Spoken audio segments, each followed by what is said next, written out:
When you're planning a ski trip, there's nothing you want more than the ski resort to live up to the hype. After all, the best mountains offer days of terrain to explore, awesome snow conditions, and incredible facades, especially in upper mountain areas. But there's nothing more disappointing than arriving at your destination of choice and having the whole experience be a flop. While many ski resort regions experience predictably reliable conditions, others can leave guests in less than ideal situations, including massive terrain closures, lengthy snow droughts, or even circumstances that can force full trip cancellations. It's important to choose the right ski region when you're planning a trip so you can actually hit the terrain that's been advertised to you, and in this video, we'll be ranking the major ski resort regions by their overall reliability. In the process, we'll give you a sense of what to expect in terms of conditions and terrain openings when you plan your trip there. Enjoy! Coming in at the bottom of this list is the state of Oregon, which may seem like a pretty promising state for skiing at first, but just has an unfortunate barrage of qualities that significantly complicate operations. The state is distinct in that all of its major ski resorts are either on or immediately adjacent to a volcano, resulting in unique microclimates and impressive snow totals throughout a typical season. But these snowstorms aren't exactly gentle, and the extreme conditions in Oregon's alpine environment make it incredibly difficult for resorts to operate large parts of their skiable terrain during the core of winter. As a result, during a typically timed ski trip, guests shouldn't expect to be able to ski any of the high alpine footprints at these resorts, with bold terrain openings being much more of a special treat than a rite of passage. Lower mountain terrain zones are a lot more reliable, but the region can still face incredibly wind-blown snow from the storms, as well as occasional ice and rain. Oregon's overall ski slope conditions are much better than some of the other regions higher up on this list, but few other areas face such profound closures across their skiable terrain during the core winter season. If you want to visit Oregon, you'll probably find the best snow conditions in February. But if you actually want to ski or ride the whole mountain, the best time to go is April, once the crazy weather patterns have died down. Next up on this list, we have the Lake Tahoe region, which is known for its massive snow totals and unparalleled views. But the region just suffers from such a barrage of shortcomings that it's rarer to get a good day of skiing in than it is to have your trip go bust. Tahoe's conditions really only go one of two ways: feast or famine. While Tahoe sees comparable or perhaps even better snow totals when compared with the most reliable ski regions on the continent, the area regularly goes for long spells with no snow that can last for weeks on end. Tahoe's weather never gets too cold, but the lack of snow can result in thin cover and icy conditions. These circumstances may result in extremely limited expert and off-piste terrain offerings, meaning you may not be able to even access the iconic bowls, chutes, and glades that Tahoe is best known for. But even when conditions are feasting, it doesn't necessarily spell good news for your trip. When it snows in Tahoe, it dumps, and storms typically involve multi-foot snow events. In fact, the snow totals can be so extreme that you may not be able to even get to your resort. The craziest storms can mean highway closures of hours or even days, and after a certain point, it may not even make sense to go on the trip anymore. And during these times, it's not exactly like the resorts are spinning the majority of their lifts. It can take days to conduct proper avalanche mitigation and equipment dugouts, meaning you could be stuck at the resort with limited to no skiing and no way to get out. There are few places with better views than those from Tahoe area ski slopes, but the region's weather patterns can lead to anything from conditions disappointment to extreme stress. If you're looking to plan a week-long destination vacation and don't want to chance the whole thing getting wrecked, there are a lot better options. The best time to go to Tahoe is really hard to say. It's usually February or March, but you can get snowed in or experience dry spells during even the best months. Early April is best for reliable road conditions in spring skiing, but if it's been a bad season, terrain openings might be really limited by then. The one East Coast area we'll be covering on this list, this triad of states and provinces at least gets most of its terrain reliably open during the best months of the season and doesn't typically see crazy weather that would cause regular resort closures. In addition, the region's northernmost resorts see reasonably strong snowfall totals each winter, allowing for at least somewhat of a genuine natural snowfall base. To ensure resilience against less than ideal weather, many resorts across the region have made significant investments in snowmaking infrastructure. But while the best resorts maintain a certain level of reliability that makes a midwinter trip fairly dependable, Vermont, Quebec, and Maine skiing and riding just cannot compare in this respect to the true fly-to destinations. The Northeast region sees numerous freeze-thaw cycles throughout the winter, making ice and thin cover common occurrences. Rain and days-long warm spells can also be a factor, especially in the early and late seasons, as can extremely frigid temperatures, the effects of which are made worse by humid air. In addition, especially in southern Vermont, the region just does not receive the same truly abundant snowfall levels as resorts west of the Mississippi. Even when open, terrain without snowmaking will broadly exhibit thin cover throughout the entire season. This even holds true in the highly unusual event of an East Coast powder day, where you might find yourself clipping dirt, rocks, or tree stumps under the fresh layer of snow. Want to venture into the woods at any of these resorts? Having rock skis is a must.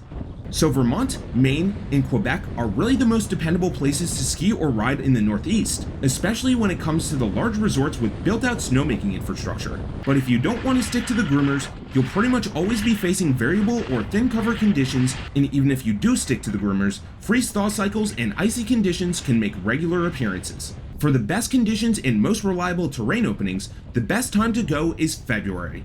Half the mountain will be closed at most resorts in December and early January, at least in Vermont and Maine, and while March can be a ton of fun in good seasons, rain and warmer weather can start to wipe away the snow base by this time. Moving back to the West Coast, Washington State and the coast mountains of British Columbia, which include Whistler Blackcomb, are home to pretty monumental snow totals each winter. The region generally sees climate conditions similar to Oregon's, but its ski mountains are not on crazy volcanoes, and hence remain open much more reliably. In addition, long spells without any precipitation are incredibly rare throughout the season.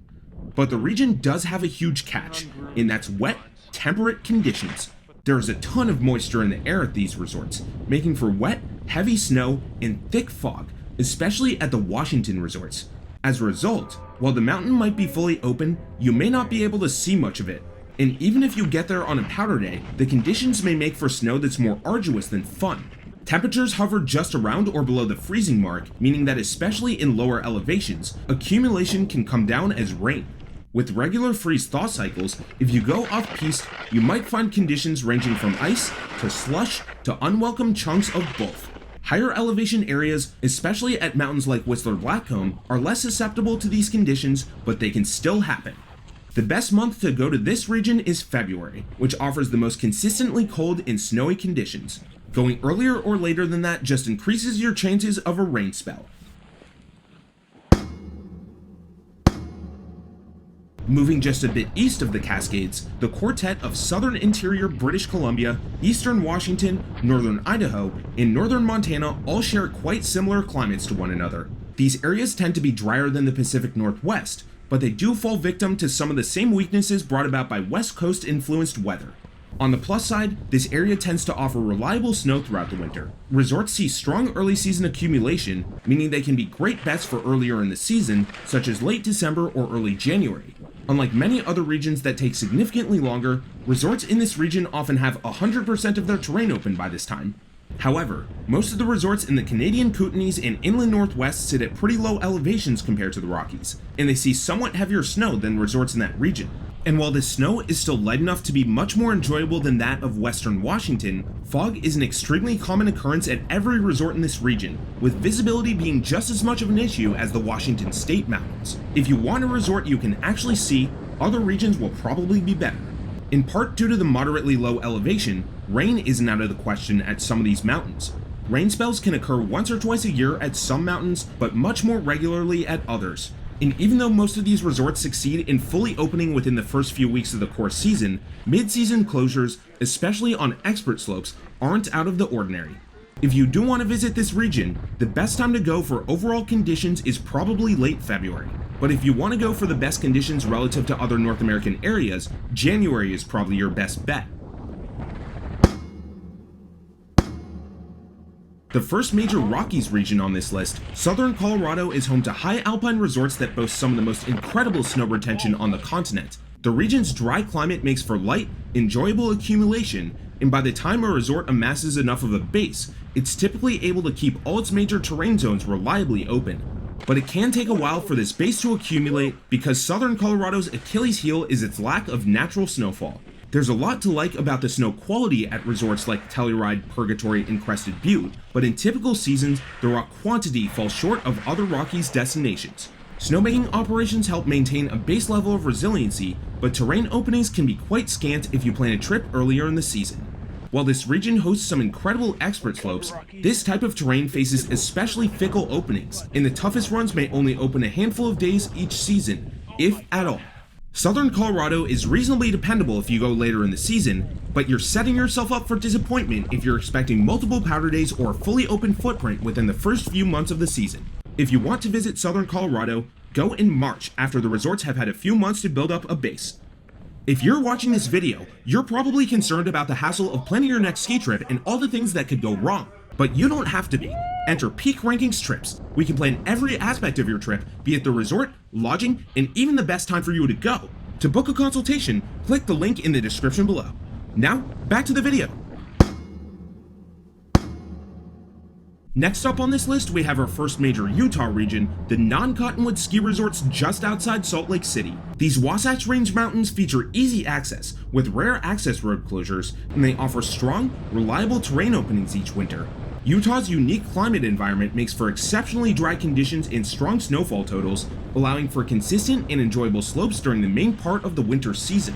And if Mother Nature doesn't deliver, most of the resorts in this region have widespread snowmaking that allows for a solid baseline of resiliency. However, Utah's non-Cottonwoods resorts sit at lower elevations than destinations in other parts of the Rocky Mountains. As a result, these mountains see somewhat more variable conditions than some competitors with similar snow totals, especially during bad seasons. Those visiting non-Cottonwoods Utah resorts will probably face variable off-piste conditions prior to mid-January unless it's an incredible winter, and will likely start to see major terrain zones become dicey, especially in lower elevations, by the last few weeks of March. For the best experience and to hedge against snowmelt in bad seasons, those hoping to visit this region should aim to go between late January and mid-March. Next up, we have central and northern Colorado, which see similar snow quality to the resorts further south in the state, but generally just see more of it. These higher snow totals allow the resorts in this area to get terrain open faster and provide very reliable experiences throughout the winter season. But this area of Colorado, especially when it comes to the resorts in the I-70 corridor, has some particularly exposed above treeline bowl terrain. Due to wind and visibility issues, large high alpine portions of these resorts either face windswept, thin cover conditions, or fickle openings, especially in the earlier months of the season. And while natural snow does come reliably, it's often a month or two into the season before there's an abundant base on non-snowmaking trails. As a result, if you want to do any type of off-piste terrain, it's probably best to wait until at least mid-January to ensure this type of terrain has sufficient cover. Northern and central Colorado generally don't disappoint when it comes to an in-advance vacation, but if you specifically want to ski or ride the high alpine bowls or particularly technical terrain, you might want to wait until the later months of the season. For the best results, we recommend visiting between late February and early April. When it comes to avoiding the freeze-thaw cycles that have become more and more common across other ski resort regions, the far northern resorts of the Canadian Rockies and interior British Columbia may come across as an attractive proposition. These Western Canada resorts don't generally see the same snow totals as the best options in the States, with average accumulation numbers close to the lower end of the central Colorado destinations. However, consistently below freezing temperatures result in outstanding preservation. The longer winter means these resorts are often able to open faster than their US counterparts, even without snowmaking assistance, meaning that from a snow and terrain standpoint, they're rare strong bets for late December and early January. However, this region suffers from one huge Achilles heel: extraordinary cold spells. A few times per season, the region sees incredible temperature plunges of as low as -40 degrees Celsius or -40 degrees Fahrenheit. Temperatures this cold are hard to bear for just about everyone, and even if you think you can handle them, the resorts may not even be able to take the risk of spinning their lifts. Conditions are usually great when it's not this cold out, but if you're booking a trip well in advance, it's hard to predict when one of these freezing fronts will occur, and they can occur for several days before things warm up to palatable temperatures. It's also worth noting that a few resorts in this region, namely Kicking Horse and Revelstoke, feature exceptional vertical drops. Upper elevations are pretty consistent, but in the lower elevations at places like these, guests may face similar circumstances such as wet snow and variable conditions to the resorts further south in the Kootenay region. This region is pretty reliable snow-wise throughout the entire core winter, but for your best chance at avoiding a cold spell, you might want to try for a late February or March trip.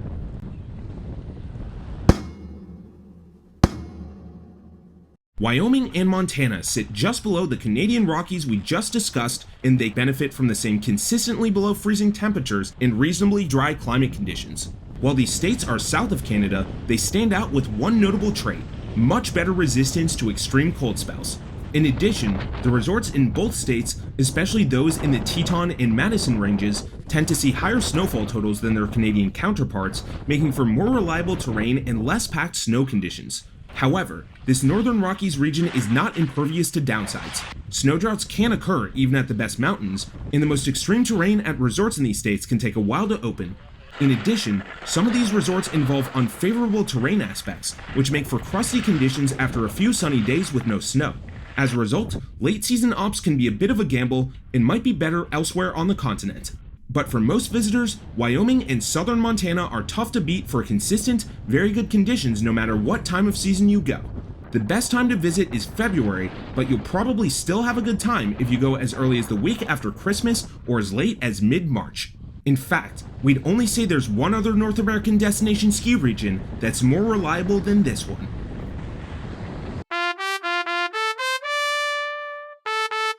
If you're looking for a dependable ski vacation, it's hard to find a better place than the Cottonwoods of Utah. The Big and Little Cottonwood Canyons see world-class snow totals each winter, allowing for incredibly consistent terrain openings and not just a decent baseline of conditions, but powder days being likely for a week-long trip. In the Cottonwoods, prospective visitors can expect high-quality conditions and full lift-served resort openings as early as the December holiday week. However, Utah's Cottonwoods are by no means perfect. The extraordinary snow totals make for tricky avalanche conditions, and many slide-prone areas can take days to conduct mitigation work on after the last snow event. After particularly heavy snowfall, the Cottonwoods resorts may be forced to close down entirely and sequester everyone inside to conduct avalanche mitigation. This means the resorts won't only be closed, but that nobody can get in or out of the resort property. In addition, hike-to terrain, especially when it comes to particularly extreme features, can take a while to open. And finally, the laws of nature do still apply to this region, and freeze-thaw cycles can occur after a few sunny days with no snow, especially on terrain with less favorable exposure aspects. So no, Utah's Cottonwood Canyon mountains are not perfectly reliable, but when it comes to planning a trip and having your mountain operate as advertised, there are few better regions than this one.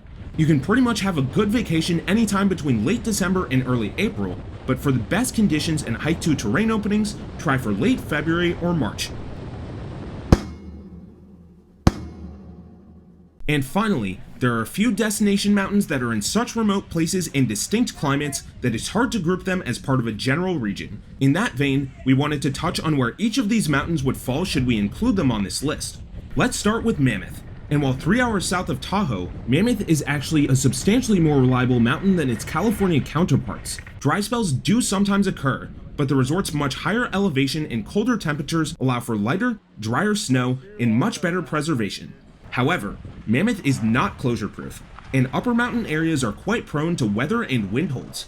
If you want to take a destination trip to California, Mammoth is probably the best choice for reliability, although it still falls behind many regions further inland. We'd place it just above Washington State and Pacific British Columbia in our ranking.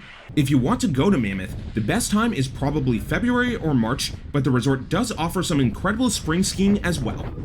Moving on to Sun Valley, this is really the only destination ski resort in central Idaho, and it's the only resort in the entire state that genuinely attracts visitors from across the country. But there's a reason why Sun Valley doesn't have any nearby competitors, and the resort probably drives more visits thanks to its brand than its on-mountain conditions.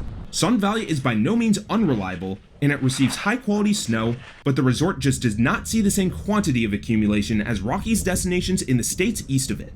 This, combined with a generally east-facing footprint, makes for variable conditions in off-piste areas and rare expert terrain openings. In terms of reliability, we'd rank Sun Valley above the East Coast but below Washington and Pacific British Columbia. The best time to visit Sun Valley is probably February. And finally, let's discuss Taos, which is really the only destination ski resort in the state of New Mexico. Taos' dry climate and high elevation make for surprisingly excellent snow when conditions are good. But we're still talking about New Mexico here, and the resort regularly sees warm spells and long periods of no new snowfall. Taos's high alpine terrain sees variable openings, and we'd rank it above Oregon but below Tahoe for reliability. Taos is a late season resort, and it's best if you go in March. So that's our ranking of the overall reliability of the major North American ski resort regions. Here's a full breakdown of the average resiliency scores of the resorts in each region, which we use to inform the order of this list. No region is perfect, and even the best ones involve certain circumstances that could result in a few vacation days going bust. But some areas are way more dependable than others, and just because a state or province sees impressive snowfall totals doesn't mean that snow will come consistently, or that all the resort's terrain will be open, or that temperatures will even be bearable. How'd we do? Would you change the order? We'd love to hear from you, so if you have any thoughts, be sure to hit us with a comment below. If you found this information helpful, be sure to like and subscribe, and hit the bell so you don't miss any of our content. And if you haven't already, be sure to sign up for our newsletter and follow us on Instagram, TikTok, and Twitter, all of which are linked in the description below. See you for the next one.